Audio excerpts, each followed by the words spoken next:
नमस्कार, सुप्रभात. आपण पाहताय एनडीटीव्ही मराठी. मी वर्षा नलवडे. या बातमीपत्रात आपल्या सर्वांचं स्वागत करते. खरं तर आजचा दिवस 12वीच्या विद्यार्थ्यांसाठी अतिशय महत्त्वाचा आहे, कारण आज निकाल लागतोय. तर राज्यामध्ये काही ठिकाणी अवकाळीची देखील यावेळेस शक्यता हवामान खात्यानं वर्तवली आहे. या संदर्भातली प्रत्येक बातमी आपण पाहणार आहोत. मात्र त्यापूर्वी एक नजर टाकूयात हेडलाईन्सवर. पुणे पोर्शे प्रकरणी लोकांचा यंत्रणेवर संताप. अल्पवयीन मुलाच्या हातात गाडी कशी दिली, बारमध्ये एंट्री का दिली, असे सवाल. तर गुन्हा दाखल झाल्यानंतर फरार विशाल अग्रवाल अटकेत.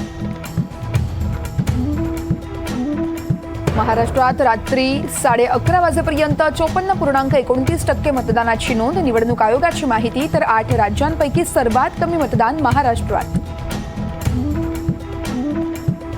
मुंबईत गेल्या 30 वर्षातलं 2 नंबरचं रेकॉर्ड ब्रेक मतदान. मुंबई दक्षिण तळाला तर मुंबई उत्तर हा टॉपवर.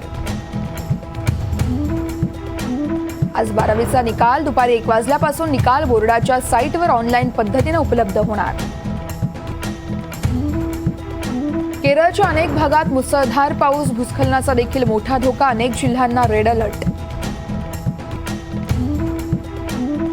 उत्तर प्रदेशमध्ये बनावट मतदानाचा व्हिडिओ व्हायरल. व्हिडिओमध्ये दिसणाऱ्या किशोरला अटक. 25 मे रोजी पुन्हा मतदान होणार. पुणे पोर्शे प्रकरणी आरोपीला विशेष वागणूक दिली असेल तर सीसीटीव्ही तपासा आणि संबंधितांवर निलंबनाची कारवाई करा. उपमुख्यमंत्री देवेंद्र फडणवीसांचे आदेश. तक्रार दाखल करेपर्यंत मी लेडी सिंघम होते. आज मी भाजपचे एजंट झाले. स्वाती मालीवाल यांचा आपला इशारा. तर तुम्ही पसरवलेल्या प्रत्येक खोट्याबद्दल तुम्हाला कोर्टात खेचेन, असा दिलाय इशारा. ऑनलाईन रमीच्या व्यसनातूनच सचिन तेंडुलकरच्या अंगरक्षकाची आत्महत्या. आमदार बच्चू कडू यांचा आरोप. तर आंदोलन करण्याचा देखील इशारा. हिंगोलीमध्ये पाणी वाचवण्यासाठी गावकऱ्यांनी लढवली नवी शक्कल.